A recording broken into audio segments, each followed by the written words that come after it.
I had a F650 GS that I took to South America, and I really like that bike because I say to my husband, you know, I do like this bike because I can ride it just like a man, you know, without thinking. And that's real popular, as you might imagine. And Even if it's the truth. yeah, even if it's the truth. And before that, I rode a K75, which I crashed, but survived really well because of my good riding suit. There was nothing in the way that I crashed into, so that helped. You just rode it out.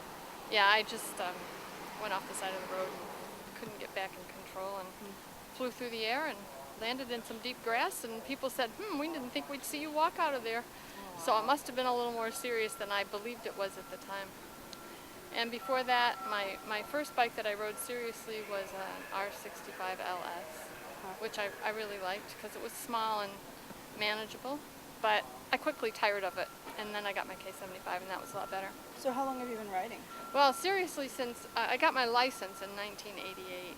I got a bike for my birthday that year. That was the R65, and then I've been riding ever since. Wow. Before that, we were Peace Corps volunteers in Kenya, so we had a Honda 175, which we rode across Africa. And I learned to ride it so that if anything happened to my husband, I could ride it out or ride it for help or whatever. So, but then, you know, you kind of learn and you get used to it. And I like riding. I think really the trip to South America is what made me own my ride. And, you know, because we were riding nearly every day, I got used to just getting on the bike and riding.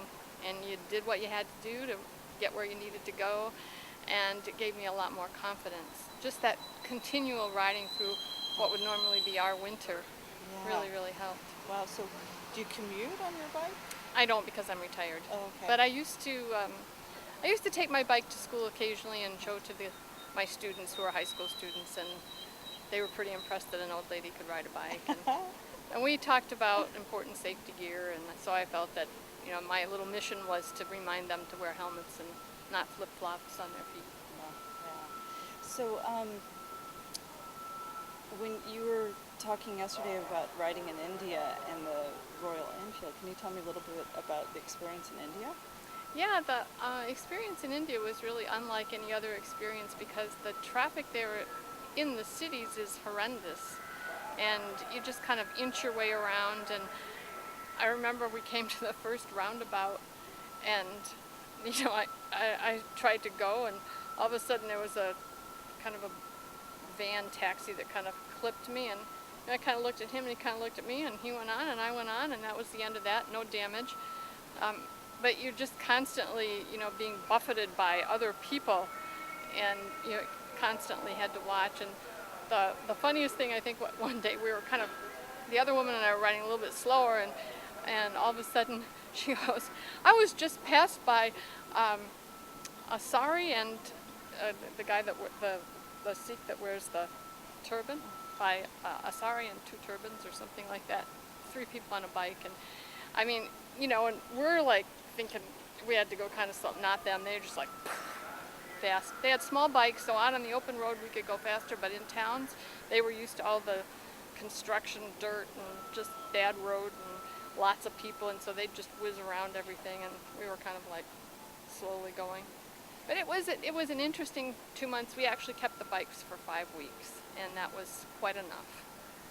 So it was very interesting. We saw a lot. We drove to Kathmandu, and that was probably the most memorable city driving I've ever had. Wow.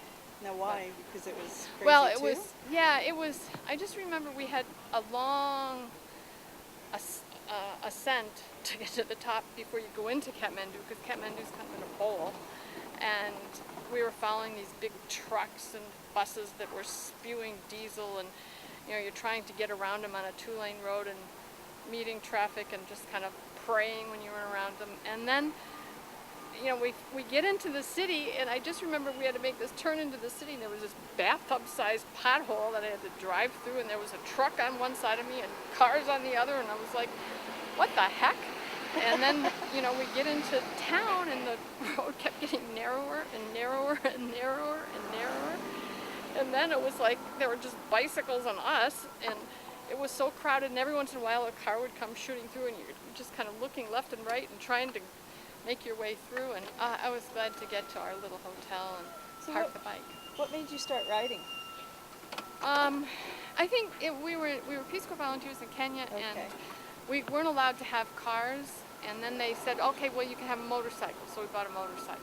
But when you came back to the States, you just continued. Well, my that- husband, we usually had a bike. We had a Honda 350 for a while, and I just rode on the back. And when he bought his first BMW when he was 40, he kept saying to me, don't you want your own bike? And I'm like, no, I'm happy to ride on the back. Well, what I didn't realize is that he wasn't happy with me riding on the back. So I was going to get my own bike whether I wanted it or not. And so I did for my birthday. And he said, you put as many miles or as few miles on it as you want. And I think I put over 10,000 on that summer. Got my license at the end of the summer, and I was off and riding and haven't stopped. Great. So, but some people just keep having the same ride over and over again. That was me until we went to South America, and then I sort of began to really understand what riding is about. So it took me 21 years of riding before I finally kind of felt like I owned the ride. Can you state your name? Ruth Ann Reinen. Great. Thank you. You're welcome.